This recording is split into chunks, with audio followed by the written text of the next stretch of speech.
오늘 우리가 읽은 이 말씀을 가지고 가장 먼저 예수의 탄생을 알게 된 사람들이라는 제목으로 말씀의 은혜 함께 나누고자 합니다. 여러분, 연말이면 교회나 기업이나 정부나 할 것 없이 다 내년 계획들을 수립하고 또 발표합니다. 특별히 정부나 기업에서 추진하는 큰 사업들은 굉장히 대대적으로 홍보하죠. 그래서 많은 사람들에게 알리고 또 그 많은 사람들이 참여할 수 있도록, 그래서 많은 이윤을 남길 수 있도록 그렇게 합니다. 홍보가 되는 만큼 관심도도 높아지고 참여도도 높아지는 것이죠. 그래서 어떤 부서는 항상 사업을 추진하면 이 홍보하는 과가 따로 있어서 그 홍보를 담당을 합니다. 그만큼 홍보도 중요한 것이죠. 여러분, 하나님의 놀라운 구원 계획이 창세전에 이미 수립이 되었습니다. 하나님의 구원 계획이 창세전에 수립이 되었습니다. 그리고 드디어 구약과 신약의 이 사이에 있는 400년의 침묵기를 깨고 드디어 하나님이 움직이기 시작하십니다. 하나님이 창세전에 계획하신 그 구원의 계획들을 이제 이루기 위해 움직이기 시작합니다. 바로 메시아의 탄생이 그 시작을 알리는 신호이죠. 자, 하나님은 천사를 통하여서 유대인 부부에게 이렇게 말씀하십니다. 그리스도가 너희에게서 태어날 것이다. 처녀인 마리아는 성령으로 잉태했습니다.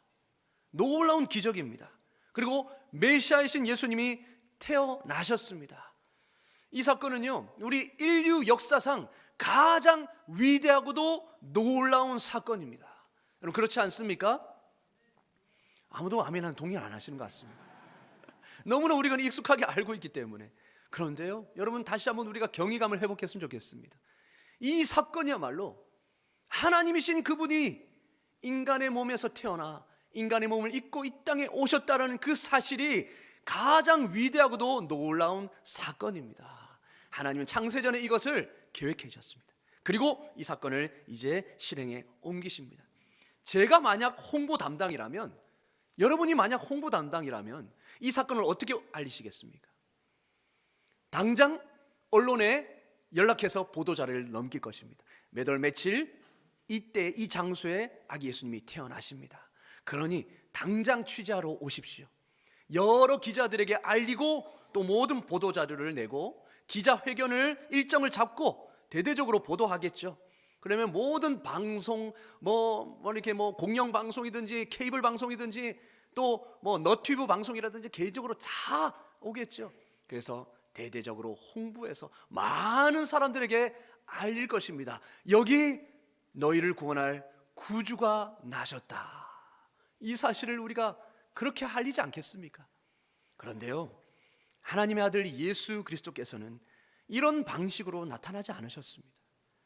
이 땅을 구원하러 오신 하나님의 아들 예수 그리스도께서는 가장 겸손한 방법으로 등장하셨습니다. 그날 밤에 무슨 일이 일어났을까요? 메시아가 이 땅에 태어났을 때에 이 인류는 무엇을 하고 있었을까요? 가장 위대하신 그 메시아가 태어난 그 순간 인류는 무엇을 준비하고 있었을까요? 아무것도 준비하지 않았습니다. 황제는 온 땅의 왕이신 예수님을 경배하기 위해 그곳에 누구보다 먼저 있었어야 되겠지만 그러지 않았습니다. 헤롯 대왕도 그곳에서 예수님을 경배하러 그곳에 와야 했지만 그러지 않았습니다. 이스라엘 백성들은 어떻습니까? 역시 그곳에 있지 않았습니다.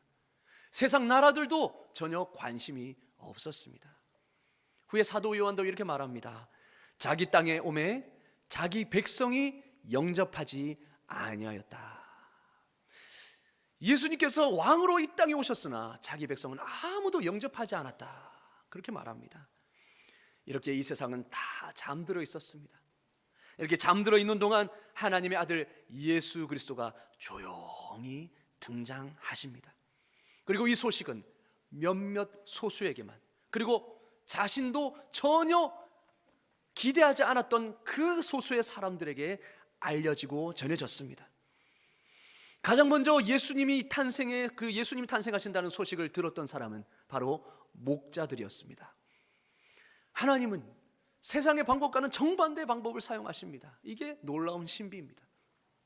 예수님을 권력과 재력의 중심에 있는 곳에 보내지 않으시고 가장 천한 구유에 보내셨습니다. 그리고 오히려 천사들을 저 세상의 중심, 그리고 그래서 가장 빨리 퍼져갈 수 있는 곳으로 보내지 않으시고 저 베들레헴 변방에 있는 들판으로 보내십니다. 그리고 세련되지 않고 땀 냄새가 가득한 이 투박한 목자들을 홍보관으로 선택하셨습니다. 그 당시의 목자들은 누구입니까? 여러분, 성탄절 연극이나 성극 같은 데 목자들이 많이 등장하죠? 여러분 아마 보셨을 것입니다. 특별히 직접 분장을 하고 연기를 하신 분도 아마 있을 겁니다. 목자들의 분장은 항상 머리에 두건을 쓰고 또 이렇게 두루마기를 입고 허리에 띠를 메고 그리고 손에 지팡이를 맨 채 그렇게 갑니다. 여러분 그거는요 낭만적인 겁니다. 그나마 낭만적인 겁니다. 실제로는 더 천하고 더 냄새납니다. 더 더럽고요. 예수님이 탄생하실 시절에 그 목자들은 정말 아무도 주목하지 않는 그런 부류였습니다. 어떻게 보면 최하층민이었다라고 할 수 있습니다. 그래서 아무도 주목하지 않죠. 여러분 다윗이 누구였습니까? 다윗의 직업이 목자였습니다. 그러니 아무도 주목하지 않은 겁니다. 사무엘도 주목하지 않았고 다윗의 아버지 이새도 주목하지 않았습니다. 그만큼 목자는 천한 직업이었으니까요. 목자들은 또 성문 안에 있지도 못했습니다. 양들을 치려면 성문 바깥에 있었어야 했습니다. 목자가 그나마 가치가 있는 이유는 바로 양들 때문이었습니다. 왜냐? 상품의 가치가 있었기 때문이죠. 6월절만 되면 양들이 어마어마하게 팔리고 수요가 얼마나 늡니까? 6월절 양을 다 잡아야 되니 하루 가정당 한 마리씩 다 잡아야 되니 양들이 얼마나 많이 소비가 됩니까? 그러니 이 양들은 돈 가치가 있는 겁니다. 상품인 겁니다. 그러나 목자들은 그 상품을 관리하는 그 사람, 그 이상도 그 이하도 아니었습니다. 게다가 목자의 일은 터무니없이 힘들었습니다. 여러분 양들이 얼마나 고집 센지 아십니까? 양들은 고집이 얼마나 센지 이렇게 구덩이에 빠져서 건졌잖아요. 또다시 구덩이에 빠집니다. 제가 영상을 한번 본 적이 있는데 너무나 기가 차더라고요. 이게 그래서 우리를 양으로 비유를 하셨구나. 건져놓으면 또다시 빠지고 고집이 센 이 양들을 다루기가 얼마나 쉽지 않겠습니까? 또 그들을 때마다 푸른 초장으로 인도해서 꿀을 먹여야 했고요. 그 다음에 또 그 들판 광야 얼마나 황량합니까? 그리고 맹수들이 얼마나 많습니까? 곰, 늑대, 사자들 이런 맹수들로부터 양떼들을 보호해야 합니다. 그리고 또 그때는요 그 당시 이 양떼들을 훔쳐가는 도둑들이 많았습니다. 그러니 그 도둑들을 지키기 위해서는 밤낮 가리지 않고 뜬 눈을 세워서 밤을 새워야 했던 겁니다. 얼마나 힘듭니까? 그래서 양떼들을 돌아가면서 그러니까 같은 목자들 여러 명이서 그 양떼들을 관리했던 거죠. 그래서 돌아가면서 지금 교대 근무처럼 그렇게 잠을 청했던 것입니다. 왜 이때 목자들이 천사들이 나타났을 때 깨어 있었을까요? 바로 이것 때문이었습니다. 그들은 잠을 잘 수가 없었습니다. 언제 사나운 일이가 언제 도둑들이 닥칠지 모르기 때문이었죠. 그만큼 힘든 일이었습니다. 그러나 사람들은 인정해 주지 않는 그런 일이었습니다. 하나님이 이렇게 재력도 없고 평판도 미천한 목자들에게 예수님의 탄생을 가장 먼저 알려주셨고 그러한 것들을 알려주시는 그 홍보의 역할을 주셨습니다. 그런데 그 목자들은 그 소임을 100% 감당했습니다. 여러분 왜 목자들이었을까요? 왜 예수님이 목자들에게 가장 먼저 알려줬고 왜 천사들이 목자에게 가장 먼저 갔을까요? 여기에 아주 중요하고도 강력한 메시지가 담겨 있습니다. 첫 번째, 하나님의 나라는 모두를 위한 것이다 라는 것을 알려주시기 위함이었습니다. 하나님의 나라는 모두를 위한 것이다. 여러분 당시 최하위 계급에 속하는 목자들이 가장 먼저 예수님을 만났다. 여러분 이것은 아주 놀라운 사건이죠. 그리고 예수님은요 가장 높은 자리로 오시지 않고 가장 낮은 자리로 임하셨습니다. 만약에 예수님이 왕궁에서 태어나셨거나 권세 있는 부잣집에 태어났다면 힘없고 가난한 사람은 만나고 싶어도 만날 수 없었을 것입니다. 계급의 장벽으로 인하여서 예수님, 아기 예수님 한 번만 보게 해주십시오. 안 돼, 너는 가, 이렇게 거절을 당했을 것입니다. 그러나 예수님은 가장 낮은 곳에 임하셨습니다. 그래서 누구나 원하면 다 와서 경배할 수 있는 바로 그 구유에서 태어나셨다는 겁니다. 여러분, 그래서 그 큰 기쁨의 좋은 소식이 온 백성에게 미칠 수 있었던 것입니다.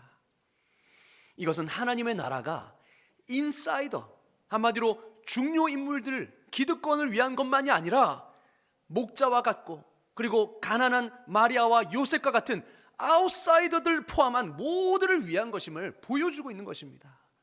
복음이 미치지 않는 곳은 없는 줄로 믿습니다. 저 어렵고 힘든 백성들, 저 미개한 민족들에게도 동일하게 이 그리스도의 복음은 전해져야 하는 것입니다. 모두에게 열려있는 것이 바로 하나님의 나라의 복음입니다. 하나님이 우리와 함께 하신다는 그 임마누엘, 하나님이 우리와 함께 하신다는 이 임마누엘, 개인에만 적용되는 의미가 아니고요, 모든 계층의 사람들 가운데 하나님이 함께 하신다라는 그런 의미입니다. 그래서 연줄이 있거나 재력이 넉넉한 사람들, 자금이 넉넉한 사람들만 가운데만 계시는 것이 아니라 어렵고 힘든 자들, 정말로 알아주지 않는 그런 어려운 사람들에게도 주님은 함께 하신다라는 것을 이것이 보여주는 것입니다. 그리고 두 번째, 왜 목자들에게 가장 먼저 보이셨을까? 바로 예수님이 이 땅에 참 목자로 오셨기 때문입니다.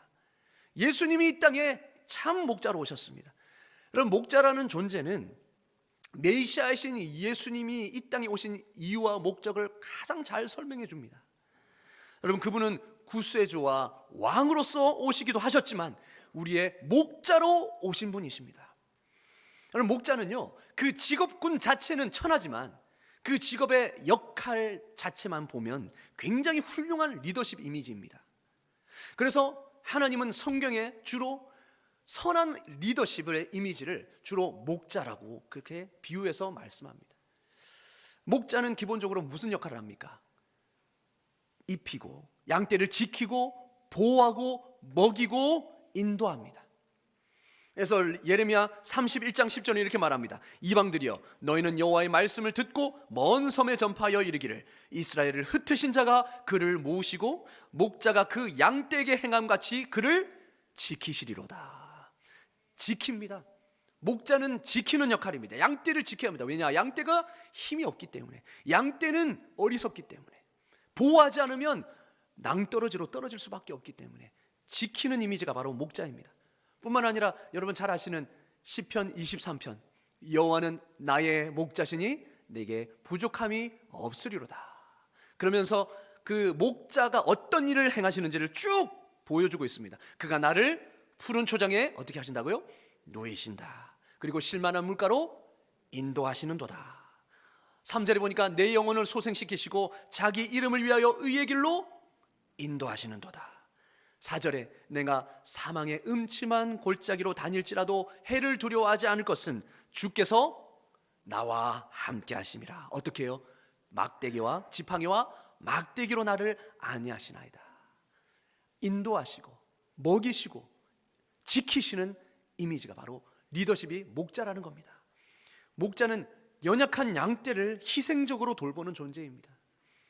하지만 구약 당시에 하나님을 대신하여 하나님의 백성을 잘 돌보라고 목자로 세워준 정치 지도자들과 종교 지도자들이 타락을 했습니다.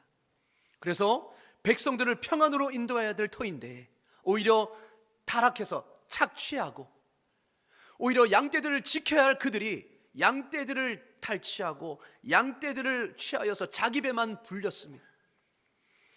그래서 그들을 책망하십니다. 하나님께서 에스겔 34장 2절에 이렇게 말합니다. 인자야, 너는 이스라엘 목자들에게 예언하라. 그들 곧 목자들에게 예언하여 이르기를, 주 여호와께서 이같이 말씀하시되, 자기만 먹는 이스라엘 목자들은 화 있을진저, 목자들이 양떼를 먹이는 것이 마땅하지 아니하냐. 그런데 너희가 살찐 양을 잡아 그 기름을 먹으며 그 털을 입되 양떼는 먹이지 아니하는도다. 너희가 그 연약한 자를 강하게 하며 아니하며 병든 자를 고치지 아니하며 상한 자를 싸매주지 아니하며 쫓기는 자를 돌아오게 하지 아니하며 잃어버린 자를 찾지 아니하고 다만 포악으로 그것들을 다스렸도다. 목자들이 없으므로 그것들이 흩어지고 흩어져서 모든 들짐승의 밥이 되었도다. 목자의 사명을 감당하지 못하니까 어떻습니까? 오히려 양떼들을 보호해야 될 그들이 양떼들을 취하여서 자기 배만 불렸다라는 겁니다. 그러니 양떼들은 어떻습니까? 의지할 데가 없으니, 목자가 없으니 유리하고 방황하는 것이죠. 예수님께서 이 땅에 오셔서 이스라엘 백성들을 보시고는 뭐라고 말합니까? 유리하고 방황하는 백성들을 보며 마음을 아파하지 않습니까? 목자 없는 양떼와 같도다 말씀하셨습니다. 하나님의 마음이 이렇게 찌르듯 아픈데, 여러분, 목자가 이렇게 사명을 감당하지 못하면 이렇다는 것입니다. 여러분, 목회자의 이미지도 목자입니다. 하나님이 목자로 세워주셨습니다. 성도들의 영혼을 돌보고 살피고 보살피고, 그들이 떠났을 때 다시 찾아오도록 하고, 길을 잃었을 때 가서 길을 다시 찾을 수 있도록 하는 것이 목회자의 역할. 저는 여기서 배웁니다. 그러나 그것이 되지 못할 때 어떻게 합니까? 성도들이 방황하고 성도들이 아파하고 힘들어하는 것이죠. 참 목자가 되기를 위해서 늘 기도하며 애씁니다. 여러분도 기도해 주시길 바랍니다. 여러분, 이렇게 목자는 지켜야 되고 양떼들을 보호해야 되는데 그러지 못하니 하나님의 마음이 얼마나 아프신지 이런 나쁜 목자, 사꾼들에 대해서 경고하면서 자신이 친히 목자가 되어주시겠다 약속하십니다. 백성들을 돌볼 양이 없구나, 목자가 없구나, 내가 그들을 돌보겠다. 그래서 에스겔 34장 15절 말합니다. 내가 친히 내 양의 목자가 되어, 내가 친히 내 양의 목자가 되어 그것들을 누워있게 할지라. 주 여호와의 말씀이니라. 그 잃어버린 자를 내가 찾으며 쫓기는 자를 내가 돌아오게 하며 상한 자를 내가 싸매 주며 병든 자를 내가 강하게 하려니와 살찐 자와 강한 자는 내가 없애고 정의대로 그것들을 먹이리라. 예, 하나님이 우리의 목자가 되어주시겠다고 약속해 주셨습니다. 그 약속을 누구를 통해 이루셨겠습니까? 예수 그리스도를 통해 성취해 주셨습니다. 요한복음 10장 11절 우리 다 같이 한번 읽어보겠습니다. 시작. 나는 선한 목자라. 선한 목자는 양들을 위하여 목숨을 버리거니와. 아멘. 예수님이 뭐라고 말씀하십니까? 나는 선한 목자다. 선한 목자는 양들을 위해 목숨을 바친다. 삭구는 양들을 버려두고 자기의 이익만을 취하지만 선한 목자는 양떼를 위하여 자기 목숨을 버린다라고 말씀하십니다. 그리고 실제로 그렇게 하셨습니다. 그를 통하여서 죄 안에서 방황하고 사탄의 권세에서 노예 역할을 하던 우리를 죄에서 건져주시고 마침내 하나님의 자녀로 우리를 안식하게 해주셨습니다. 하나님은 이렇게 예수 그리스도를 통하여서 우리에게 목자를 보내주신 것입니다. 그렇습니다. 예수님은 선한 목자로 이 땅에 오신 것입니다. 그분은 무자비한 폭력으로 폭정하지 않으시고요, 그리고 성질나면 자신의 성질대로 다스리지 않으시고요, 인자와 긍휼과 사랑과 공의와 정의로 우리를 이끌어 주십니다. 할렐루야, 아멘. 그렇습니다.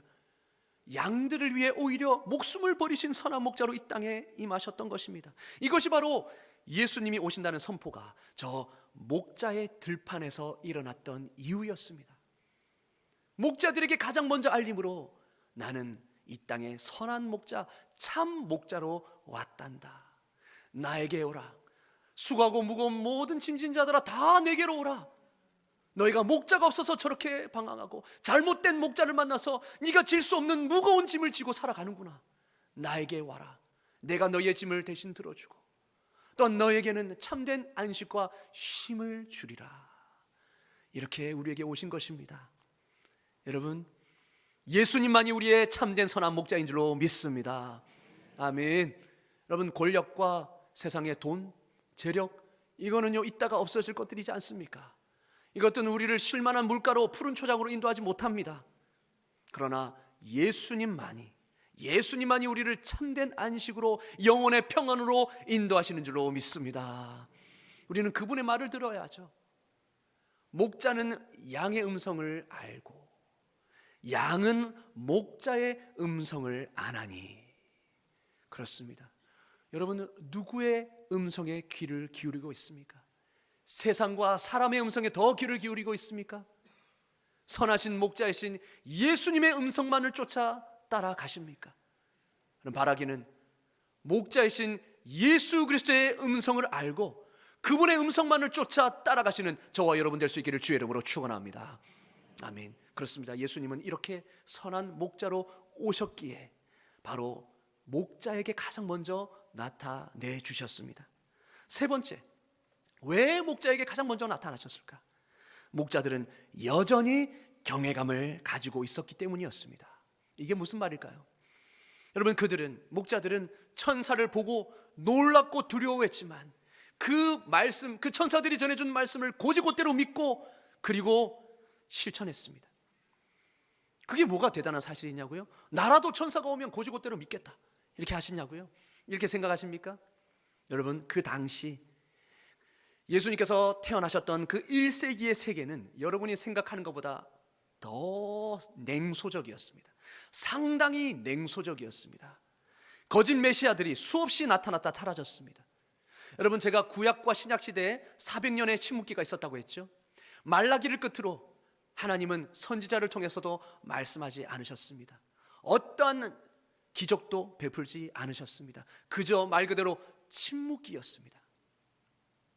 그 사이에 400년 사이에 수많은 사람들이 자신이 메시아다라고 거짓 메시아 행세를 했습니다. 사람들이 그런가 하면서 몰려갔습니다. 알고 보니 거짓이었습니다. 속았습니다. 재산을 탕진했습니다. 인생도 탕진했습니다. 기대는 산산이 무너졌습니다. 그러한 일들이 수차례 많이 일어났다는 것입니다. 자기가 메시아다라고 생각했던, 그렇게 외쳤던 사람들이 수많이 일어났다는 것입니다. 그래서 이제는 지쳐갔습니다. 이스라엘의 회복에 관한 약속은 헛된 꿈처럼 보였습니다. 로마의 국기는 저 식민지였던 이스라엘 땅 위를 높이 흩날렸고요. 그리고 그 국기는 전혀 내려갈 생각을 하지 않았습니다. 그만큼 그들은 압제 속에서 지쳐 있었습니다. 서기관들도, 율법을 맡았던 서기관들도 지쳐 있었고, 왕족들 영치도 냉소적이었고, 로마는 거기에 부정적이었습니다. 그들은 소위 다 인사이더들이었습니다. 소위 지식층이었고 부유층이었고 기득권층이었습니다. 알 만큼 안다라고 생각했던 자들이었고, 누구보다 율법을 잘 아는 자들이었고, 메시아가 오면 누구보다도 내가 먼저 알아볼 거야 라고 자신만만했던 사람들이었고, 오히려 그런 사람들이 너무나 많이 알기에 오히려 경이감이 사라진 사람들이었습니다. 그리고 이미 현실에 적응이 되었고 편안한 위치에 있었기에 기대감도 없었습니다. 여러분, 우리가 일제 압제에 오랫동안 있지 않았습니까? 처음에는 독립에 대한 꿈들이 다 있었습니다. 그러나 너무나도 압제가 점점 심해지고 그 기간이 점점 길어질수록 그 희망들은 다 사라지죠. 그래서 타협하는 사람들이 많아졌습니다. 아이고, 이렇게 살 바에 차라리 어차피 우리가 독립 못할 터인데 일본에게 우리가 충성하는 것이 내가 먹고 살 길이 아닌가. 그래서 많은 사람들이 일본의 수하 앞으로 들어갔습니다. 그랬더니 먹고 살 국리가 생겼고요. 그리고 잘 부유해졌습니다. 그러니 독립에 대한 갈망도 사라졌습니다. 이것과 같았습니다. 그 시대가 이랬다는 거죠. 오히려 이 메시아에 대한 기대를 저버릴수록, 그 경외감을 내려놓을수록 현실에 더 안주할 수 있었던, 어떻게 보면 더 누릴 수 있었던 그런 사람들이었습니다. 그렇게 현실에 적응이 되고 편안한 위치에 있었기에 이제는 경외감도 기대감도 점점 사라졌습니다. 여러분, 지금 이 시대가 그렇지 않습니까? 과학이 발달하고 문명이 발달해서 더 이상 이 초자연적인 부분에 경외감을 가지지 않습니다. 오히려 의심의 눈초리로 바라봅니다. 뭔가 기적이 일어났다, 뭔가 우리가 설명할 수 없는, 과학적으로 설명할 수 없는 초자연적인 일이 일어났다, 기대하지 않습니다. 과학적으로 증명 가능한 것만을 실제라고 받아들입니다. 그리고 이미 인터넷과 미디어, 수많은 매체를 통하여서 정보의 홍수로 우리가 다 이 정보를 맞이합니다. 그래서 알 만큼 안다라고 생각합니다. 그리고 웬만큼 누리고 살기에 더 이상 우리는 부족함을 느끼지 않습니다. 그래서 세상에게는 더 이상 하나님에 대한 경외감도 기대감도 없습니다. 그럼에도 그 당시에 그리고 지금도 메시아 탄생에 여전히 경외심을 갖는 사람들이 있었습니다. 그들은 소위 아웃사이더들이었습니다. 지식도 없었습니다. 그저 삶에 지쳐 고단하게 하루하루를 버티며 살아가던 자들이었습니다. 그래서 아직은 메시아에 대한 기대감을 저버리지 않았습니다. 왜냐? 내가 너무 힘드니까. 나에게는 힘이 없으니까. 나에게는 그 필요를 채울 수 있는 능력이 없으니까. 가진 것이 없었기에 오히려 메시아를 기대했습니다. 견디기 힘든 그 무거운 짐을 벗겨줄 참 목자이신 메시아를 오히려 경외감으로 기다렸습니다. 공의로 통치해줄, 그래서 우리에게 참 평안을 가져다 줄 참 메시아를 기다렸습니다. 오늘날은 그때만큼이나 지쳐있고 그리고 똑똑한 사람들은 초자연적인 현상을 믿기에는 너무나도 현실적이 되어버렸습니다. 하지만 하나님의 말씀 잠언은 분명히 말씀합니다. 뭐라고요? 잠언 9장 10절에 여호와를 경외하는 것이 지혜의 근본이거늘. 여호와를 경외하고 두려워하고 여호와에 대한 경외감을 가지는 것이 지혜의 근본이다. 진정한 영성은 바로 이 경외감에서 나오는 것입니다. 하나님의 그 존재, 그리고 나와의 존재의 이 격차, 이 차이에서 느껴지는 이 경외감, 두려움, 이것이 바로 진정한 영성이라는 것입니다. 하나님은 지금도 이렇게 경외감을 가지고 이렇게 두려워하고 경탄하고 묵상하고 심령이 가난한 사람들에게 찾아오시는 줄로 믿습니다. 그때나 지금이나 마찬가지인 겁니다. 목자들은 그 경외감이 있었습니다. 오히려 가진 것이 없었기에 메시아를 갈망했습니다. 그 목자들에게 예수님이 가장 먼저 찾아오신 것입니다. 여러분, 누가 주님을 만날 수 있나요? 누가 내 삶에 주님이 역사하시는 것을 볼 수 있나요? 똑똑한 사람? 아닙니다. 많이 가진 사람요? 아닙니다. 오히려 내가 없어서, 내가 겸손하게 오히려 하나님에 대한 경외감을 가지고 있는 그 사람에게 하나님의 역사를 나타내 보이실 줄로 믿습니다. 그때도 그랬고 지금도 마찬가지입니다. 여러분은 이런 경외심이 있으십니까? 내 삶 속에 주님이 찾아오시기를 기다리며 기대하는 마음이 여러분에게 있으십니까? 바라기는 이런 경외감과 심령의 가난함이 여러분이 회복될 수 있기를 주의 이름으로 축원합니다. 사랑하는 성도 여러분, 해오던 일을 잠시 멈추시고 하나님이 여러분 주변에서 일하시는 것을 볼 수 있도록 깊은 기도의 자리와 말씀의 묵상의 자리를 가져보시길 바랍니다. 우리는 너무나 바쁜 일상에 지쳐 쫓겨다니고 있습니다. 그 가운데 하나님을 묵상하고 하나님의 경이로움을 묵상할 시간이 없습니다. 또 우리가 쉴 때는 어떻습니까? 휴대폰을 들고 있기 때문에 그 휴대폰에서 나오는 모든 미디어, 수많은 정보들과 수많은 가십거리들, 수많은 즐길거리들이 우리를 계속해서 집중력을 빼앗고 있습니다. 여러분, 일할 때는 일에 집중하느라, 쉴 때는 거기에 몰두하느라 우리는 언제 하나님의 경외감을, 언제 우리는 하나님을 만날까요? 잠시 내려놓고 하루의 시작을 주님과 함께 시작해 보십시오. 이 목자들처럼 하나님, 주님의 도우심이 없이는 오늘 하루를 살 수가 없습니다. 그 경외감과 그 기대감을 가지고 하나님 오늘도 내 삶 속에 역사하실 줄로 믿습니다. 그 기대감을 가지고 하나님 앞으로 나아가 경건한 묵상의 시간, 기도의 시간을 가져보십시오. 여러분, 그렇게 한다면 목자들에게 나타나신 주님께서 저와 여러분에게 찾아오실 줄로 믿습니다. 말씀을 통하여, 주님의 놀라운 일들을 통하여, 여러분 이번 성탄절을 통해 여러분의 마음에 이 경외감과 경외로움이 회복되기를 주의 이름으로 축원합니다. 그렇습니다. 이번 성탄절을 그저 매년 의례적으로 드리는 예배 정도로 그냥 넘기지 마십시오. 이번 성탄절은 특별합니다. 하나님은 지금도 기꺼이 두려워하고 경외하고 기다리는 자에게 찾아오십니다. 여러분, 그렇습니다. 우리 세 가지 우리가 살펴보았습니다. 왜 목자였는가?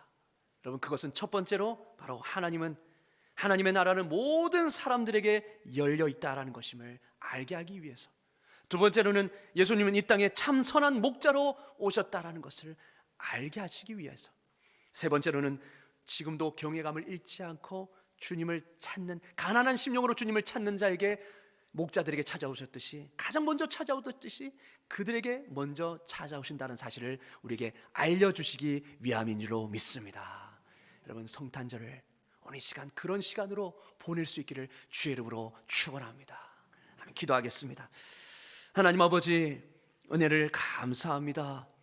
높고 높은 자리가 아니라 누구도 볼 수 있는, 마음만 먹으면 누구나 갈 수 있는 그 구유의 강포에 쌓인 아기로 태어나시니 감사합니다.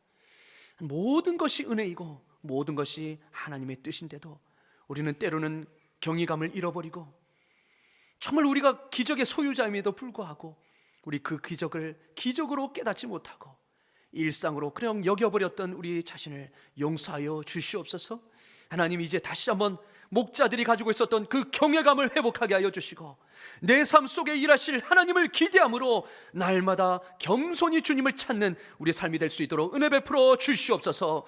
또한 우리 예수 그리스도만이 참 선한 목자 되심을 믿음으로 하나님, 예수 그리스도의 음성만을 쫓아 살아갈 수 있는 우리 모두가 될 수 있도록 축복하여 주시옵소서.